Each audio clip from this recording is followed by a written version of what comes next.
Hey y'all, welcome to Game Day with Heavy Cardboard, where we teach, play, and discuss medium and heavy strategy board games, war games, 18xx, and today, as opposed to tonight, we are excited to bring you one of the hot releases coming from Essen, the second edition of Wildcatters, designed by Andre Spiel and Rolf Segel, published originally by Ras Games, which is Andre and Rolf themselves. This time, as you can see over my left shoulder here, published by Capstone Games. So tonight's game is also sponsored by Capstone Games, and they were kind enough to send us this copy of Wildcatters. So I'm your host, as you all know, Edward Euler, joined by friends and, well, family. Yes, Amanda Euler, his wife and co-host of Heavy Cardboard.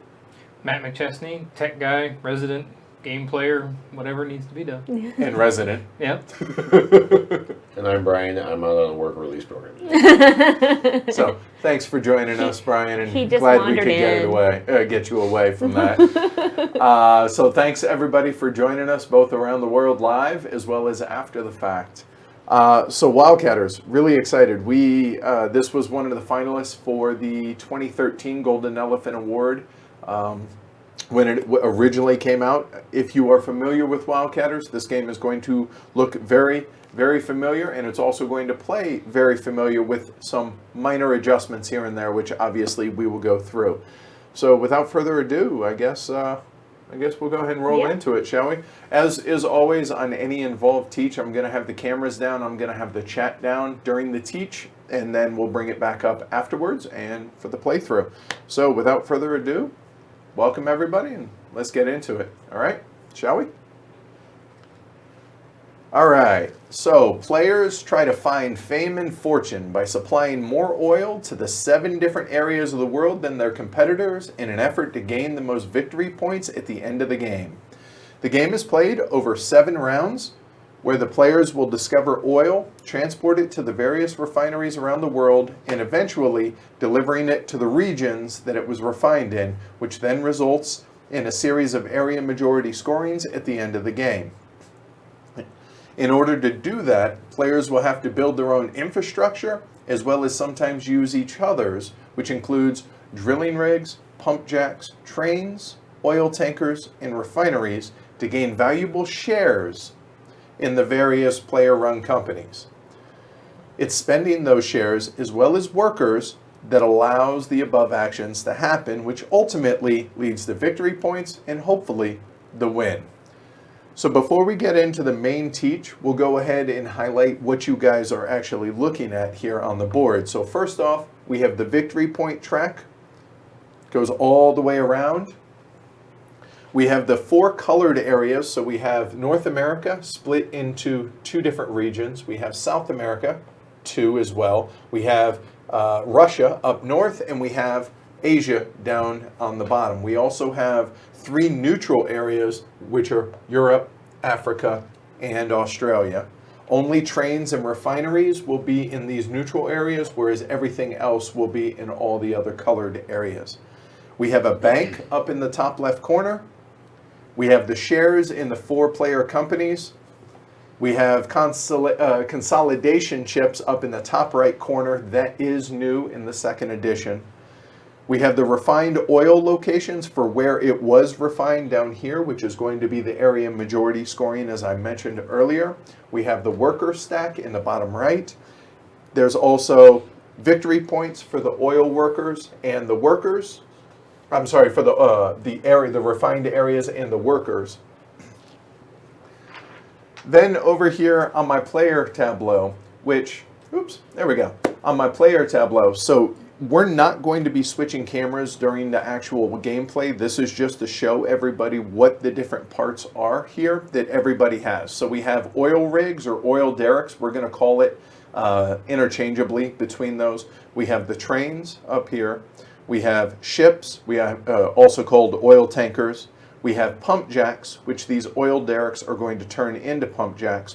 We have barrels of oil, which are going to go onto the pump jacks once we've gotten rid of the oil derricks and we've drilled for oil. We have refineries, which will be out on the board. This is our workers. these are the exact same thing. We have workers here, individual or 1 workers and 5 workers each, just to show you guys the difference. We have 20 shares of your own company to begin with, and 5 shares for the player to your right. So I have 5 of Amanda's, Amanda has 5 of Brian's, which is green, so on and so forth. And then we have the player aid here, which unfortunately did get fixed. No longer says Griefil, but it will live on in our hearts. So boo on Clay for changing that. Clay, boo.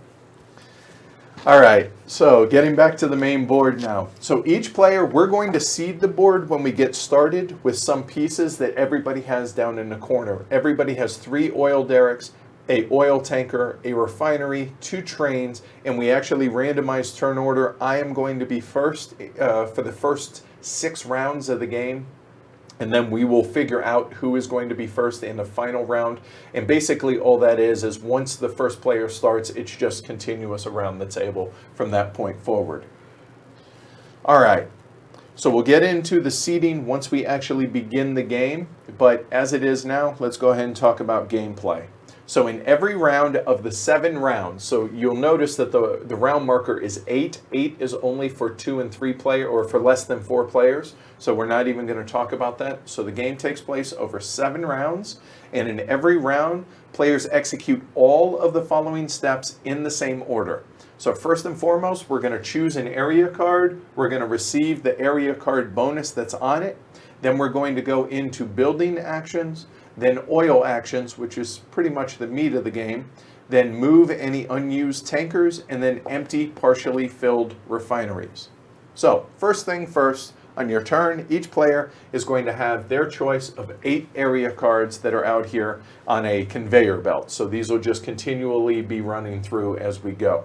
So you're going to select one of these 8 area cards. So the area cards are going to show a number of bits of information. So first off, the main thing about it is it's going to show you what area in which you're going to be working in during your turn. So we'll take, for instance, just because it's close to me, we'll go ahead and take this North America card right here as an example, okay? Or this one. They're both North America. Notice this one is up in Canada. This one is here in the States. So whichever one I choose, I will only be working in one of those 2 halves of the area, okay? So I select the card, that's step 1. The card shows North America, so it tells you it has a map, it has the shaded area in which you're going to be working, so even if colorblind issues or anything like that. It also has the main city in there, so in this case Montreal, so if you can read it, you can look at the map, whatever. So after you've selected the card, you're going to actually take it into your tableau, and then you're going to receive the area card bonus that's on the left-hand side. So going through, we have a pretty good selection of things out here. Anytime you see oil drops, that's going to correspond to the victory point track, which you'll notice just right there, it shows an oil drop, and there's oil drops at every 10 as well. So victory points, these will be added at the end of the game. Also, we have a refinery empty action on this card. Also would get 2 workers. This one gives you 1 point and 3 green shares from the bank, so on and so forth. And that pretty much covers everything. So we have workers, we have different colored shares, victory points, and refinery empty action, all right? So that's already the first 2 steps. Choose a card, get whatever it says on the left-hand side. Then we go into building actions. And this is important to stress that it is the active player only. So me being the first player, it will only be me doing this. And the player aid here is actually extremely well done. So the building actions, as it shows right here, is you're going to spend workers to build infrastructure in the location on the selected area card. All right. So in addition, there are 4 things in which you can build. You can build oil derricks. These cost 4 workers apiece. So 4 of these workers, or 4 of these workers. It spends 4 to build the first 3. The 4th one in your player color costs 6. So for instance, out here on the board, if I chose this Canadian card here and I had 2 oil derricks already out there, no harm, no foul, any subsequent one that I choose to build is going to cost me 4 workers Easy enough. So that would cost me 4 workers. If I built a 4th one in my own player color, it would cost me 6. It doesn't matter if Matt already had one out there. The next one is still only my 3rd. It is not my 4th one. All right. So that's oil rigs, drilling rigs, oil derricks, whatever you want to call them. You also, in addition, can build trains and ships for 2 workers apiece, as shown right here. So the trains can go in anywhere in that area. So from the oil fields, there are 2 locations, 2 rectangle locations right there. In addition, there are adjoining areas that connect one half to the other half here. So I could build trains in either of these spaces or both, and or either of those spaces or both. You are only limited by the available locations. You are not limited to only placing one. So for instance, just because I have one there already, I can still build another one there, okay? And when we're talking about areas like this on the board, this location down here has 2 adjoining areas, one up north to Russia and one to the other Asian. So you would actually have 6 locations in which to build trains. Easy enough. In addition to that, you can build ships. So our ships will start here in either Luanda or in Dar es Salaam. However, you can build ships anywhere that you're working or the neutral locations.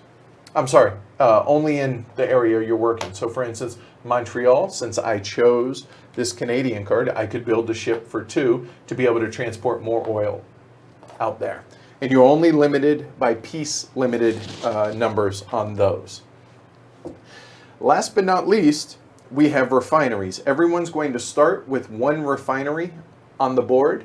However, as the game goes along, we can build more refineries. Refineries cost 12 workers. They are substantially more expensive than every other part of the game. Refineries will go in the rectangle locations, and there is 1 per area on the board. So we have 2 in South America, 2 in North America, so on and so forth, as well as 2 in each of the neutral locations. So when you build one, you'll put it out here. And also note that there is some end game scoring based on how many refineries that you build throughout the game. Okay? So easy enough there. Obviously, I'll go into detail on what these refineries do, or all these different pieces do. The other thing to note is you're only allowed to build 1 refinery per turn max, no matter what. So even if you had enough workers to be able to build 2, you can only build 1. So that brings us now, after you have built everything that you want in this location, and just for argument's sake, let's say, Matt, if you'll, here, we'll throw one of your trains there. We'll throw, Brian, we'll get you included. Throw a train up here, and we'll also put, Matt, we'll put one of your ships here. And last but not least, let's see, anything else that we should do? Refinery, maybe? Yeah, throw a refinery. We'll throw a couple refineries out here for examples. So we'll put one there, and we'll put Amanda's there. Okay, so let's say it is my turn.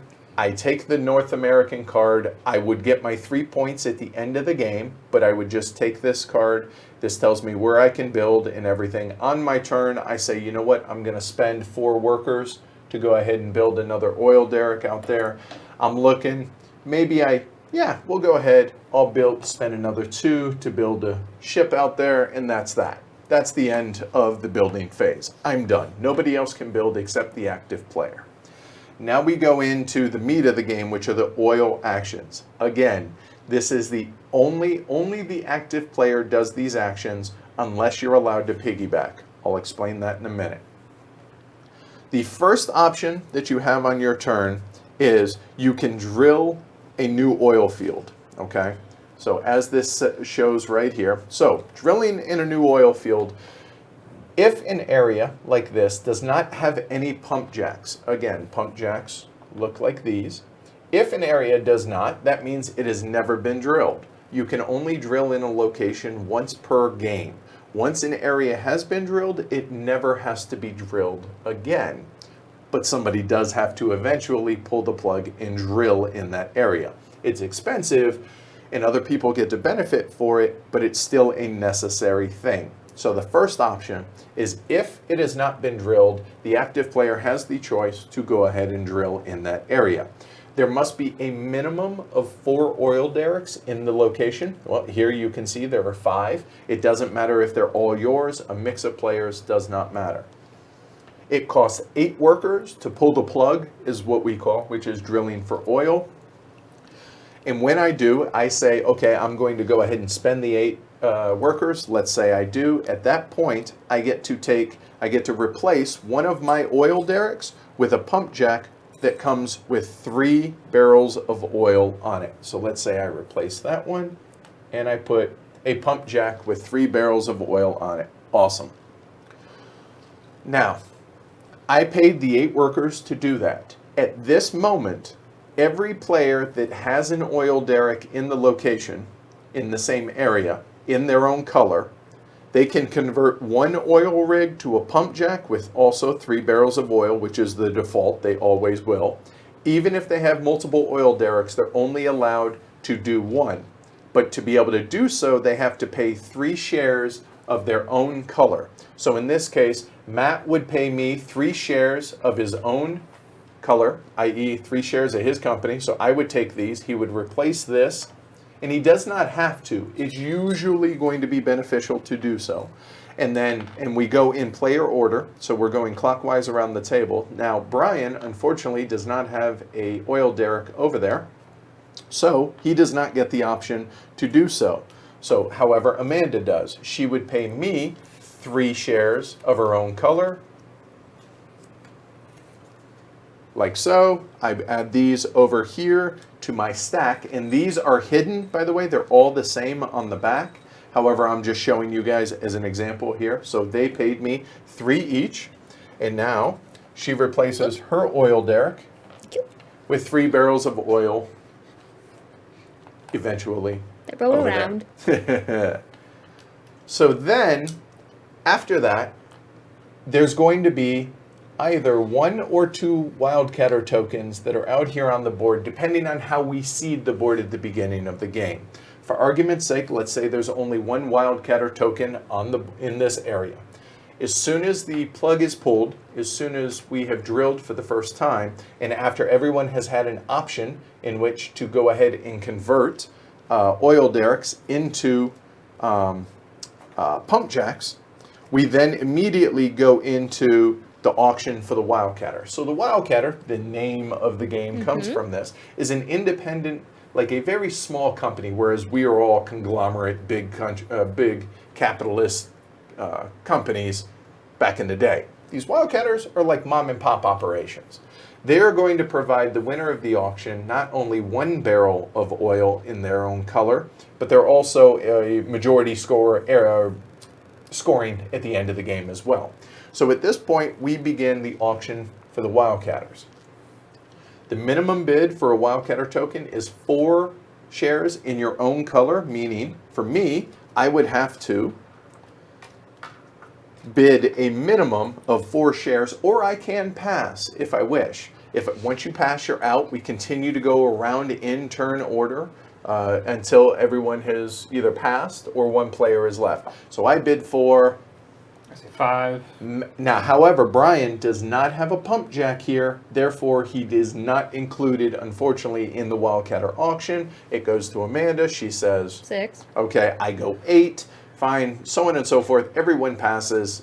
I win it for 8. I would pay my 8 to the bank, to there, and I would get 1 barrel of oil onto the Wildcatter to show I won the Wildcatter auction. If there is a subsequent Wildcatter token, there can be a maximum of 2. In that case, then we would immediately go back into the second auction again, because Brian doesn't have a pump jack or a pump jack in the area. He would not partake. Everyone else could, and that is the Wildcatter auction.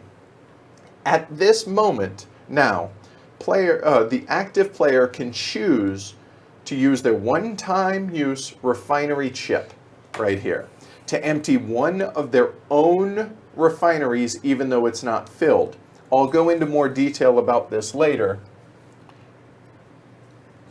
But let's say this refinery, my refinery being yellow, if I wanted to empty this at this point, I could do so. So we would empty it. I'll get into that later. Here's the reason I bring this up right now, is this refinery chip, once it's spent, it's a one-time use. It's worth 2 points at the end of the game if you never use it, but if you do use it, it will empty this refinery down into the respective location.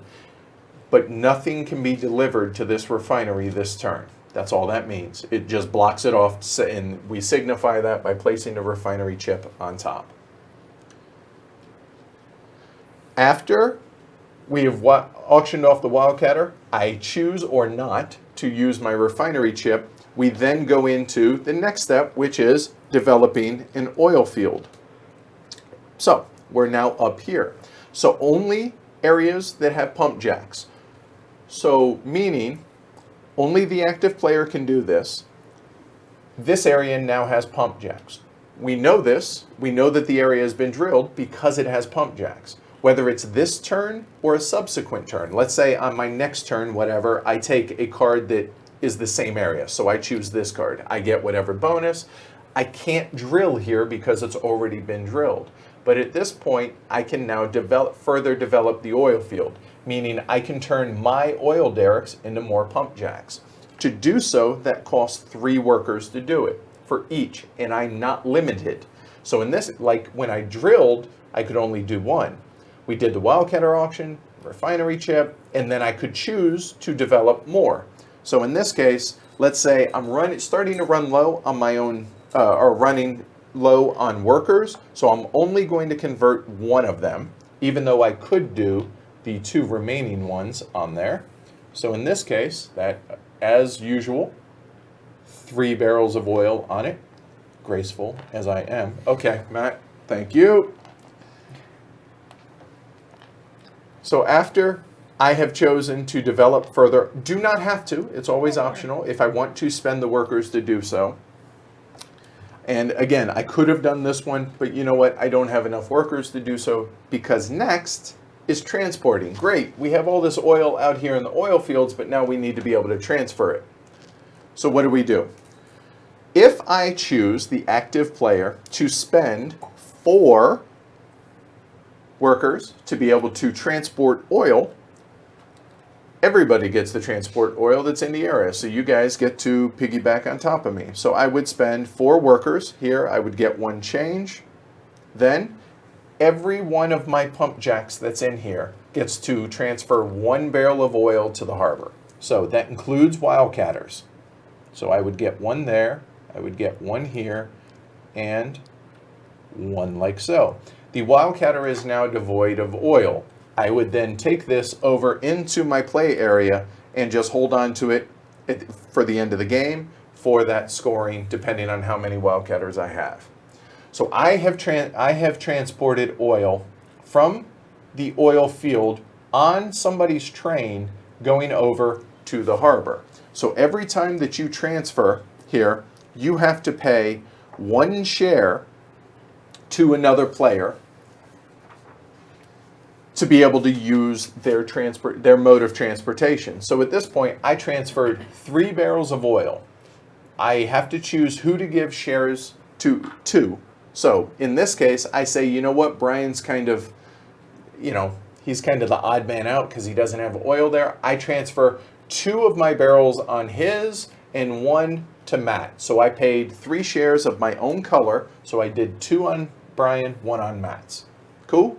Make sense? But you could do them all on 1 player. I absolutely could, but I'm trying to, spread out the wealth a little. So at this point, everybody who has a pump jack in the area can piggyback for free. Cool. So Matt, do you want to transport oil? The answer almost always is going to be yes. He'll probably use his own train. He comes over. Amanda, would you like to? Yeah. Okay. So you now have to pay 1 share of your own color to either Brian or Matt. Whoever's boat I use. Whoever's train you use. Right. Okay, so you would pay Let's. 1 share to Brian. There we go. For instance. Okay, cool, good. We have all transported oil to the harbor. The transportation aspect of this game is not finished until every barrel of oil is delivered to a refinery.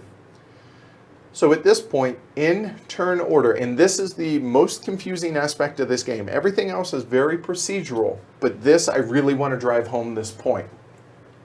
In turn order, we're going to determine where our oil is going to be.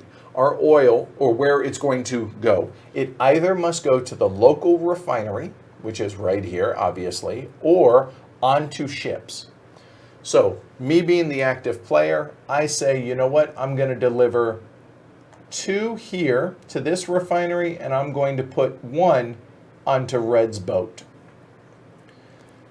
I would probably use my own, but I'm doing this for the example. So, because I went onto Red's boat, I would then pay Matt 1 share because I'm using his mode of transportation, okay? However, I delivered 2 barrels of oil to Amanda's refinery. So at this point, Amanda owes me 2 shares for every barrel of oil that I delivered to her refinery. So she pays me 2 shares of blue for each barrel. Okay, and that is shown on your player aid as well, which is down here at the bottom. Received from players. So delivered my oil to someone's refinery and they pay me 2 shares of their color. Cool? All right. So all of my oil has now been put somewhere. So now it goes to the next player's turn. And in this case, Matt decides to jump onto his own ship. Okay, easy enough. Amanda says, you know what? I'm going to go ahead and jump onto Edward's ship. So to be able to do that, she's going to owe me 1 share. Had she delivered oil to her own refinery, Free. she wouldn't pay herself because it's free. So she would pay me 1 share for hers. Everything making sense so far? Mm-hmm. So now that we are on a ship, in turn order, we have to move these ships and it must be delivered to an available refinery somewhere in the world. Well, in this example, the only option is down here in Esmeralda. So now we have to talk about who determines. And actually, just to be able to make it clear, we have options. All right. So the yellow ship, if the yellow ship had my oil on it, I would be captain. It's my ship. That makes sense? Otherwise, turn order does matter in which it was loaded. So in this case, I loaded first onto Matt's ship. So in theory, I would be captain of his ship. But he has oil on his own ship. Therefore, he's captain. So he decides where the oil goes. This is the most important, tricky spot in this game. Load order is captain. Unless the owner of the ship has oil on that ship, then they are captain. So in this case, Amanda loaded first onto my ship. I am not on my ship. She is captain of my ship. Make sense? Mm-hmm. Cool. So in turn order, so I am first as yellow, but I'm not captain. So then we go to Matt. Matt is captain of a ship. So he says, hey, you know what? Let's go ahead and head on over to my refinery. So we come over here. We offload all available oil unless that refinery is full. If that refinery was full, then we would offload in turn order, meaning I went on first, so I'm off first. Then Matt would come off. Then anyone that's still on the ship, a max of 3 barrels can be on a ship. Anyone then could go to a different refinery. In the rare occasion that it is impossible to deliver oil, be it there's no ships and the refinery's full, or all the refineries are full, the tankers would then come back to the port and the oil would hang out in the harbor until someone else takes another transport oil action. It will just sit there and collect dust. So this ship has been delivered, good. Now Amanda says, you know what? I'm gonna go ahead and come on over to this harbor. She could go here, either or. She offloads. So in this case, Matt would owe me 2 shares of red. I would owe Amanda 2 shares of yellow for this, for buying their oil. That's delivering. Is there any questions at all about that? That is the most important and tricky aspect, as I've said, about this. Okay? Cool? All right. So that's the end of transport. Pretty simple. At this moment, if I have, as the active player, the next step, any other ships that were not used, or maybe this one was here and it was not used. I can then freely move this anywhere in the world. There's no limit on how many ships can be in a port. Easy enough. So I could move this here over to Murmansk there, and that's it. If I had other ships that I had not used for oil transportation, I could pay I could pay one worker to move subsequent ships. Only your own colors, obviously. Then we're almost done. Then we can empty partially filled refineries if we either use the refinery chip at this point, so you could use it after a Wildcatter auction or at this moment at the end of your turn. Or if somebody has, and by somebody I mean the active player, has the empty partial refinery cards here, you can then spend this card, basically just discard it out of the game, and empty any one refinery, whether it's yours or another player's. If you use the refinery chip, it must be your own, otherwise it could be anybody's. So if I had used this card previously, because you collect all your own cards, I say, hey, I'm going to use this refinery action right here. I'm going to discard this card out of the game. Indulge me, I'll just put it back. I say, I want to empty this refinery.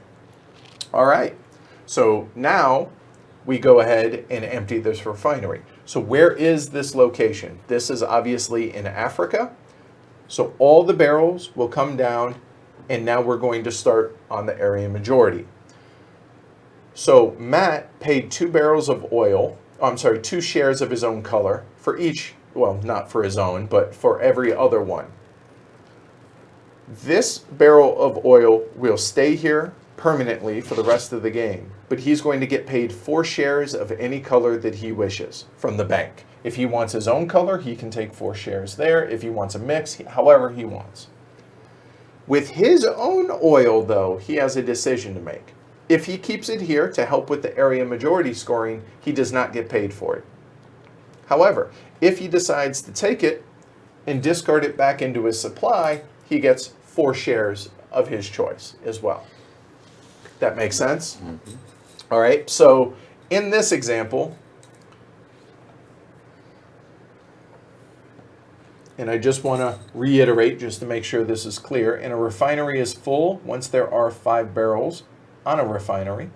So after I can voluntarily choose to empty a refinery, all full refineries automatically empty.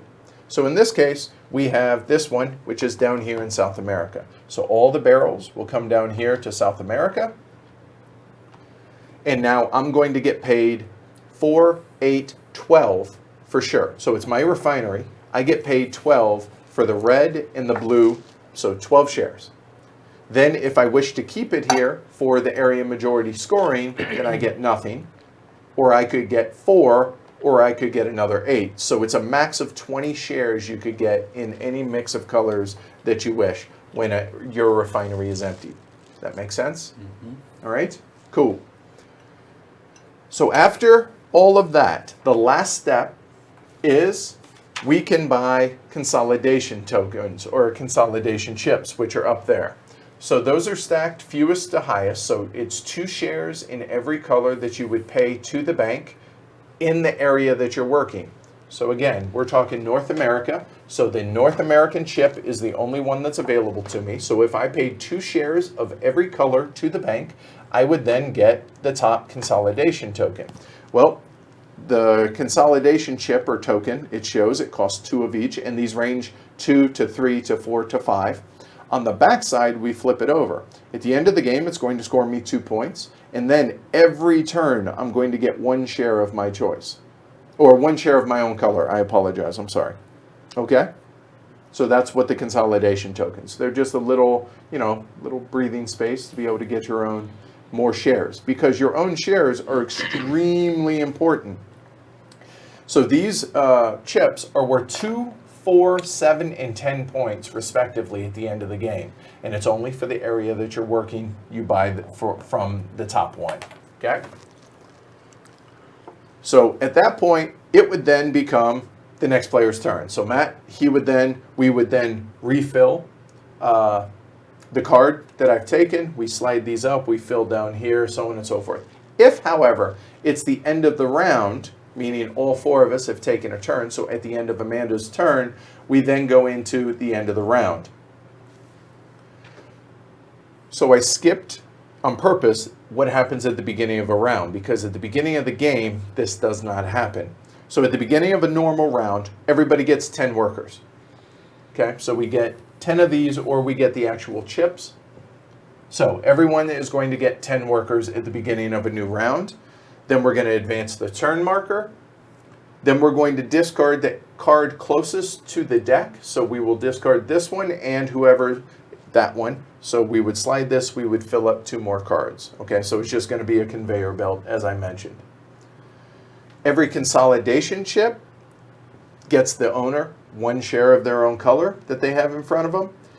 And then we need to talk about loans. If at any point you choose or you do not have the shares that you wish to, you're bidding on a Wildcatter token, or somebody delivers to your refinery and you don't have the shares to pay them, you can take a loan. In fact, you can either voluntarily or be voluntold to take a loan. And if you do, you put one of your oil barrels up here. You're not limited on the number of loans that you can have. You get 10 shares. At the beginning of the 5th round, you can pay 18 shares of your own color to pay back your loan.